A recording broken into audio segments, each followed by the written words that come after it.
Hello, good day. My name is Chuka, and I'm here with Marina Times. And today we have a special guest in our midst. This man is a body of knowledge. He is the managing director of WFP Global, and he has garnered a vast array of experience across the banking and the investment sector. Mr. Ishaku Yusufu. Good day, sir. Good day. So I came across an article yesterday that cited Dangote. He said, or basically what he was trying to say was the high interest rate is stifling the flow of investment into the country. So do you agree that higher interest rates from here on may not help Nigeria achieve its monetary and fiscal objectives? Um, okay, so let's look at interest rate.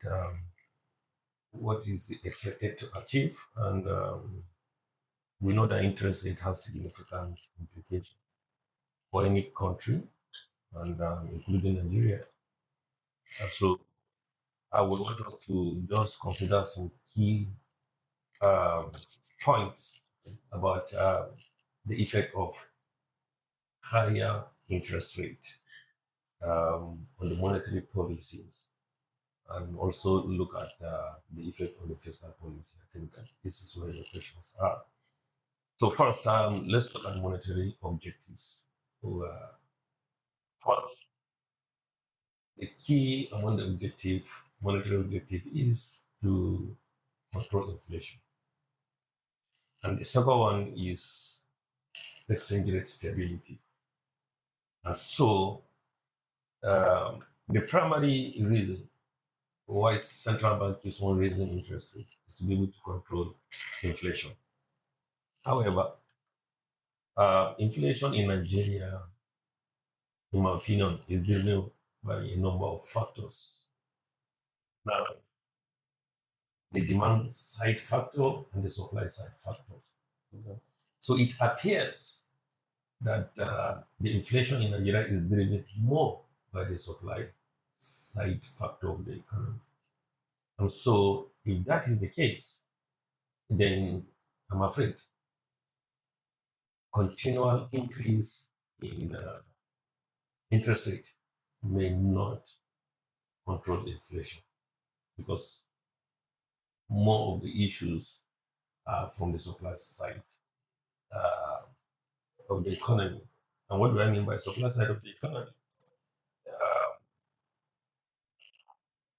Disruption in supply Okay. of goods and services, food,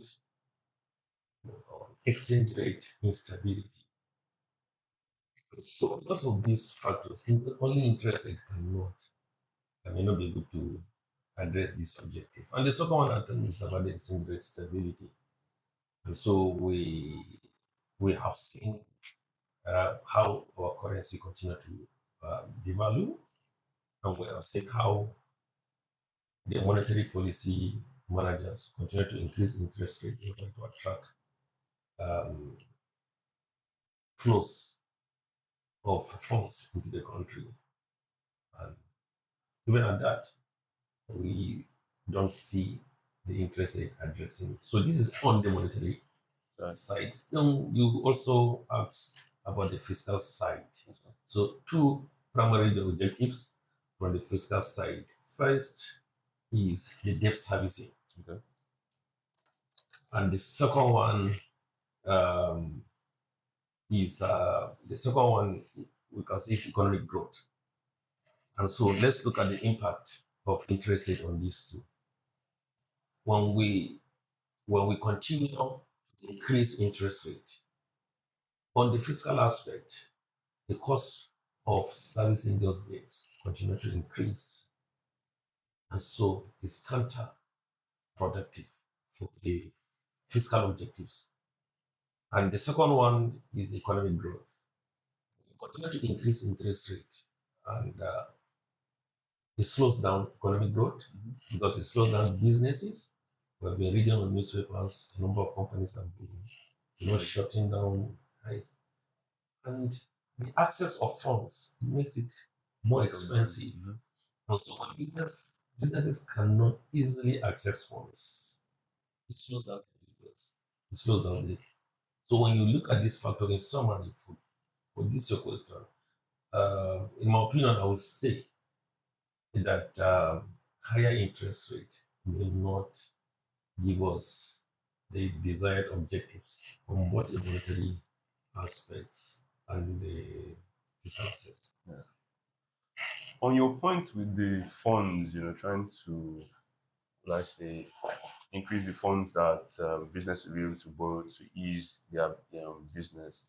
The World Bank has aided us with a loan. So, how do you feel that this loan will impact the economy and the debt profile? Okay, let's look at the reason for the loan, for the purpose of the loan. The loan is not open-ended; it's not free. The loan is meant to achieve two things: the $2.25 billion. There is a $1.5 billion that is meant, to stabilize the economic reforms, and there is a 750 million that is meant, to help to go into the welfare. That is to support the less privileged, the poor. That is, and so and first is that fund has been able to boost the nation's foreign reserve. That is a plus. Secondly, that fund is for 40 years. It's long term. So it's good and it's positive for both monetary and the fiscal policy management. And thirdly, is a concessionary law. If I've not mistaken, it's 1% for 40 years. Even at that, the first 10 years, there is a moratorium of. So in the first 10 years, we are not going to pay part of the principal or the interest. So this is good for the nation.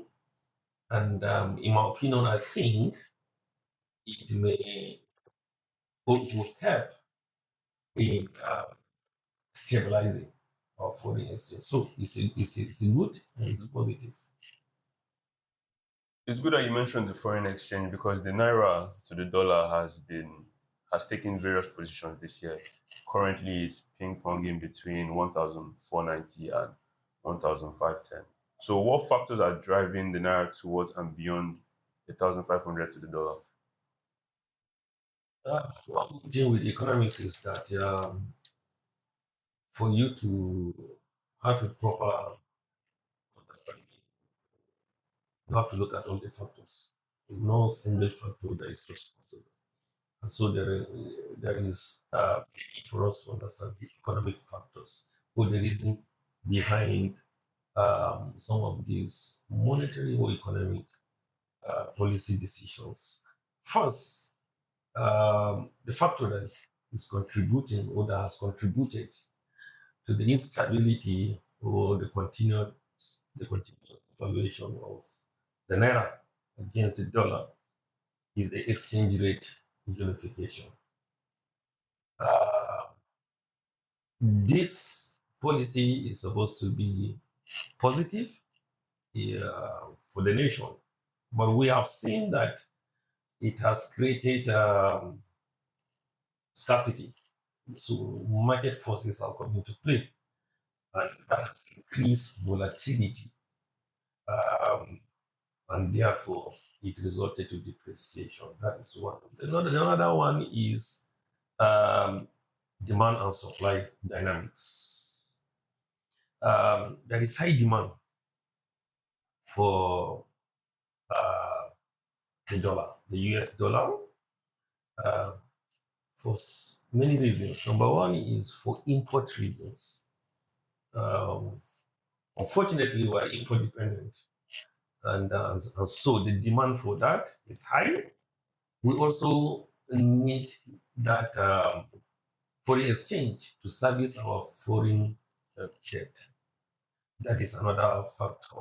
And we also saw that capital flight, when the currency continue to devalue, we see capital flight, people running for safety to preserve the value of their money. So these have had it. And again, we have some economic policies and fiscal management, that have contributed. So on the fiscal side, despite the what I can say, the economic reforms, despite the economic reforms, we still face some structural deficits, like in the area of infrastructure.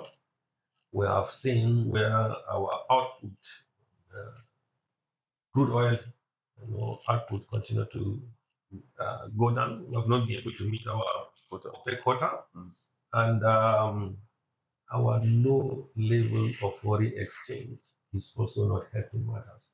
Because these are the things that foreign investors look at, and, so very large fiscal deficits in our budget.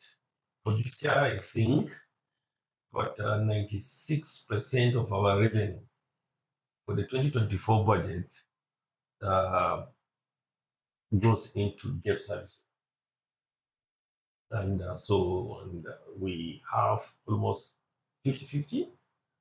When you dollarize our local debt, it comes to about 46 billion US dollars, and the foreign debt is about 42.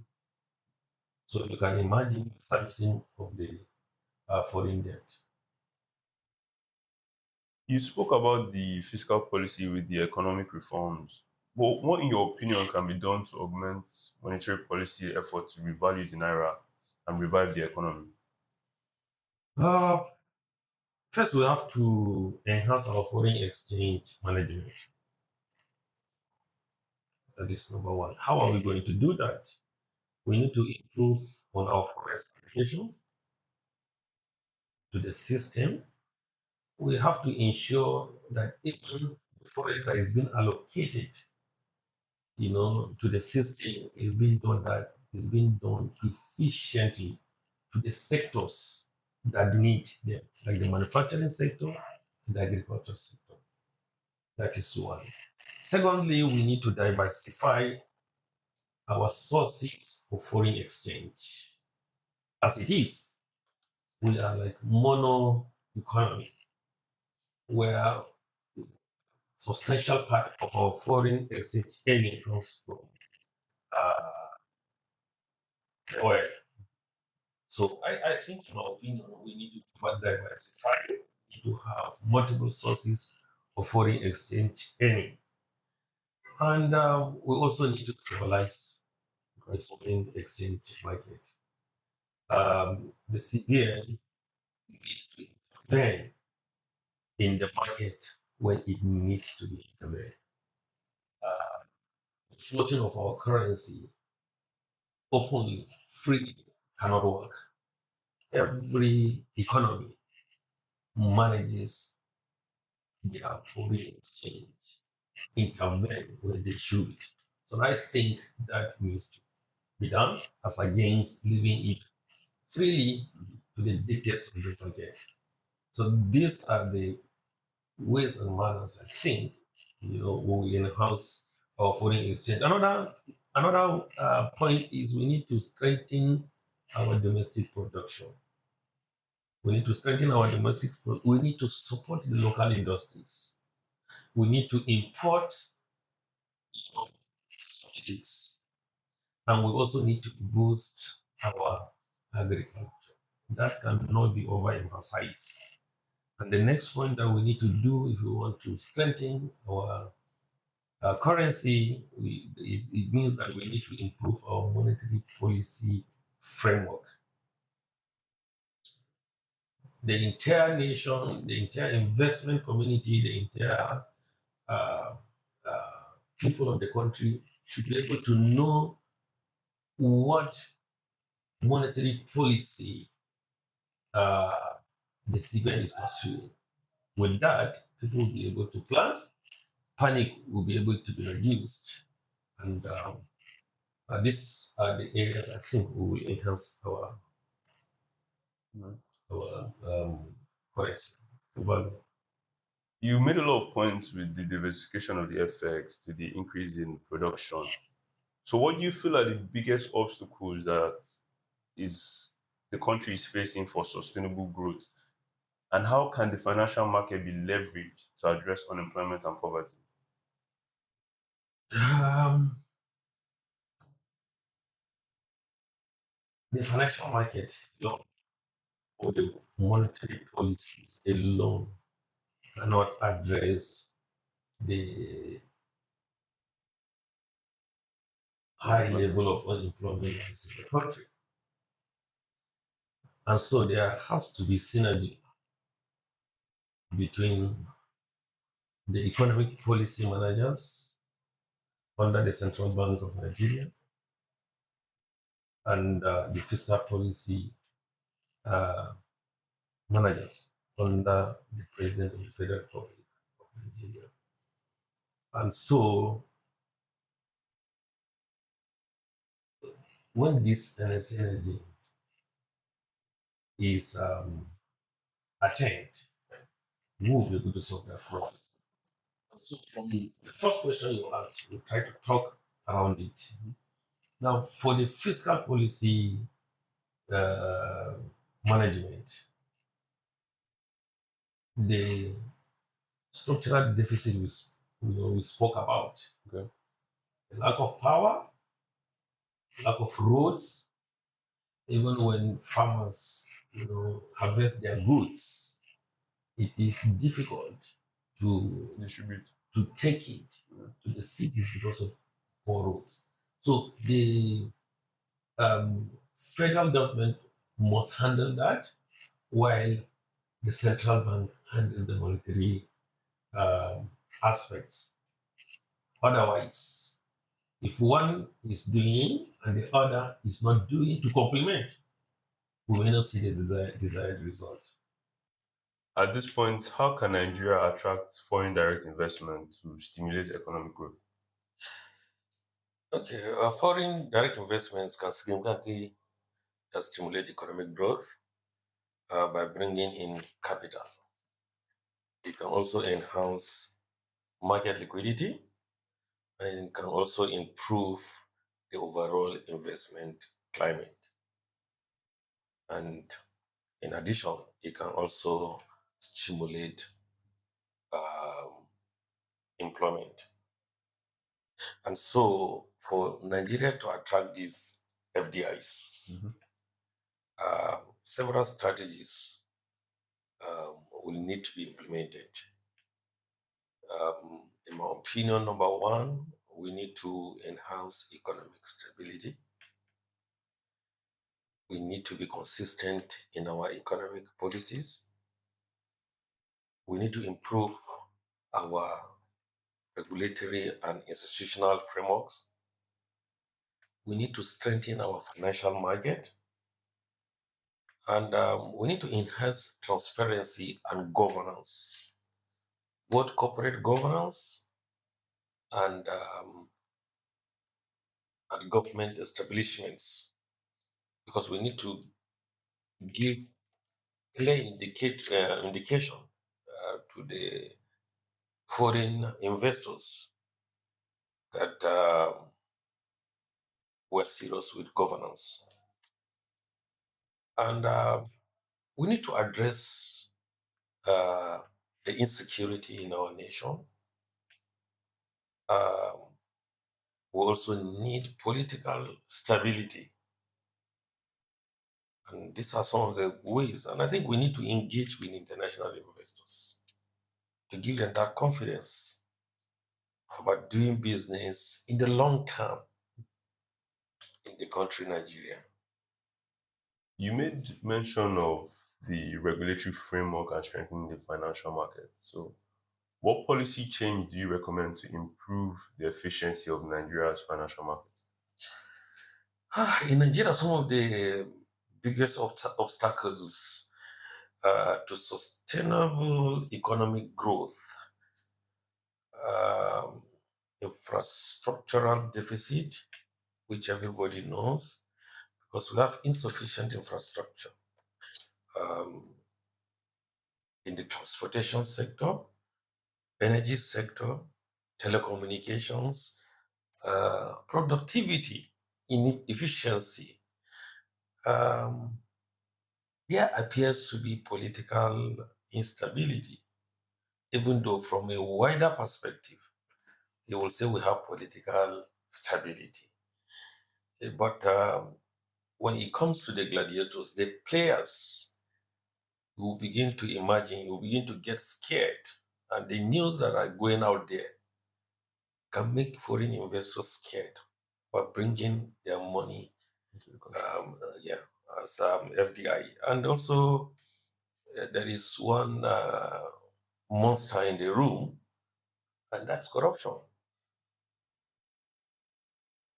We must be seen to be addressing, consciously addressing the issue of corruption. That will give foreign investors confidence. And security is a major concern because when we're talking about FDI, we're talking about long-term investments in the real sector, and generally, businesses cannot thrive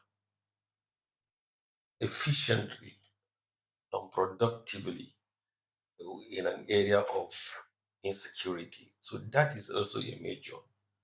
And we also need to diversify our economy. So to leverage on the financial market in addressing this unemployment and poverty challenges, you know, some of the strategies I think that the central bank, can leverage on is this microfinance. It's a very, great vehicle towards boosting the economy of every nation. And so there must be support to the SMEs. We have also investments in human capital. We need to do promote education, and I think it is high time we move away from conventional education to skills development because it has shown that conventional education alone cannot bridge that gap of unemployment. So we need to work on skills, acquisition. So even if somebody goes for his degree, by the time you graduate, there must be some skills that you must have learned that you can leverage on rather than waiting for white collar job. That can reduce the unemployment in the country. Um, we need the private sector partnership with the public sector to bridge this huge deficit in our infrastructure. Okay. So the private sectors must invest in infrastructure, agricultural financing. How they do it, I don't know, but there should be support to the agricultural sector. There is a saying that any country that cannot feed itself is doomed. We're just a population of barely 300 million people, but it's like we find it difficult to feed ourselves. And that is why we import some food items. As big as China, they're self sufficient when it comes to agriculture. So we need to support this if we will reduce this unemployment, if we will be self sufficient as a nation. Financial inclusion. We keep on hearing the central bank saying over and over again, over time, a substantial part of our currency is outside the banking system. And so the CBN has this um, challenge, and therefore they must come up with strategy towards financial inclusion so that people would bring their money. It makes their monetary policy management easier because when you want to fight inflation and about 80% of your currency is outside of the banking system, it makes it difficult for you to achieve the desired result. And lastly, we cannot overemphasize the need to invest in technology and innovation. Seeing as Nigeria doesn't exist in a vacuum, we saw the effect the pandemic had on the economy. We also saw the effect of the wars that have been going on. So, how can Nigeria better manage its economic vulnerabilities in the face of global uncertainties? Okay, and I think here you will see me mentioning a few points I've mentioned before, Okay. but in another context. And so, because managing economic vulnerabilities in Nigeria amidst these global uncertainties involves several strategies that we must do. We have our own challenges, and the global economic community has a challenge. When you look at it, the global world has not come out of the effect of COVID-19 pandemic. Whereas the entire global world is still trying to come out of it. Just 1 year, 2 years into trying to come out of it, we saw the war, Russia-Ukraine, and the world has not come out of that. Then we see the instability in the Middle East. So there is a global challenge when it comes to the economy of nations. And so when you look at our local challenges, and it tells you one thing that we cannot work in isolation. So this, in my opinion, the central bank governor, who are trying to address our challenges locally, must also have his eyes on the global uh, challenges that are happening. So diversifying the economy is the number one thing that we need to do, because we are heavily relying on oil. So we need to diversify that one. Diversifying into what sectors? You begin to mention agriculture, you begin to mention manufacturing. I think just currently there is um, I think seminar going on in Abuja, Okay. Manufacturing Association of Nigerian Man, and it was at that gathering that Dangote, made mention that the economic growth for the nation will be hampered. Businesses cannot survive in The high uh, interest rates. high interest rate climate, and so we need to diversify. The real sector of the economy must be productive, must be active. But we have seen, what have we seen in the recent past between last year and this year? We have seen a number of companies, Leave. shut down business, exited the country. So we must do all we can to see that uh,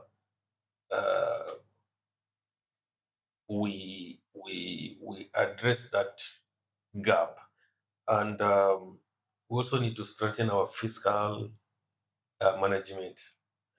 Under the presidency, we need to improve fiscal discipline. Right? These are the things that other investors and business men and women are looking at. We need to reduce our budget deficit. And when we say that 96% of our revenues, is used in servicing Yeah. interest on loan, debts, is too high. We need to also invest in infrastructure. I have mentioned that over and over again. We need to promote, you know, um, financial inclusion. We need to also enhance our trade relationship bilateral. There are a lot of things that we need to do. We need to improve our governance and institutional capacity. We need to improve that one. We need to invest in education. We need to invest also in skills development.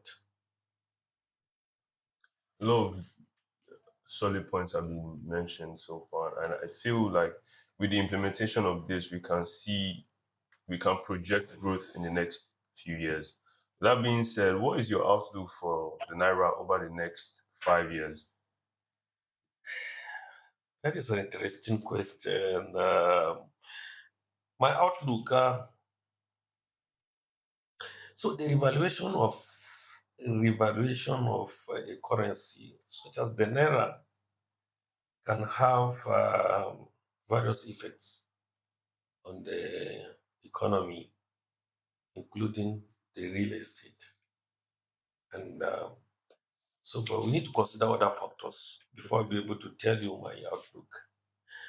Um, the first is we need to look at the purchasing power. It is not enough to look at the revaluation of our currency, you know, but if the revaluation of our currency um, contributes positively, enhances the purchasing power of the consumer, right? If it strengthens the purchasing power of consumer, uh, both the corporate and individuals, then we will see that there will be higher demand for properties. It's a function of purchasing power. So this is one. Another second thing that we need to look at foreign investment. So a stronger naira might attract more foreign investment into the real estate market. Because as investors may perceive that the market is more stable and the market is more profitable.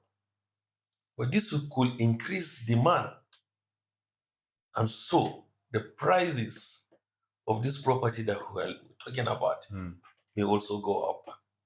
We also look at how the CBN is able to control inflation, right? Okay. Because if the revaluation is part of a broader strategy, and that's why I mentioned earlier that the central bank must have a broader goal that people will look at. This is what we are working towards. So now, if a stronger naira attract more foreign investments into the real sector, right? People may perceive it, the market as more stable and more profitable. This could increase demand. With the even function taking into account the already increase that has happened because of the devaluation. So you're saying if the naira gets revalued, the properties will still increase. Yes, because if foreign investors perceive that there is stability in your currency, they are likely to bring money and to buy property. Okay. Now, the forces of demand and supply will come into play. And so, when you have so much money, but you have fewer goods, the prices will go up. And that takes me to what I said earlier.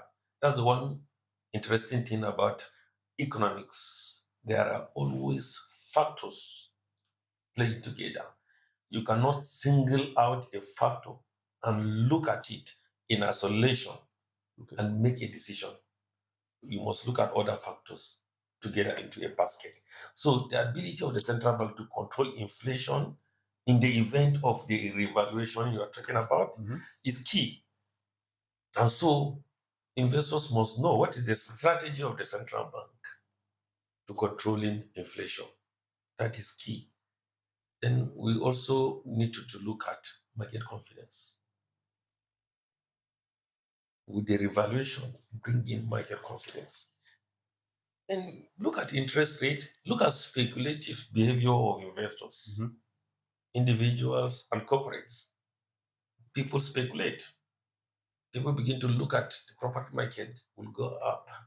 Let me buy. And so you see more people pushing money, prices go up. And if care is not taken, we may end up creating a bubble. I think that that's the fear. That has happened in the past. So, in summary, in my opinion, I can say that a revaluation of the naira could lead to various economic adjustments. It is not certain it will result in a consumption drop. It is not certain that it may result to lower prices of the property because of the reasons and factors I have mentioned.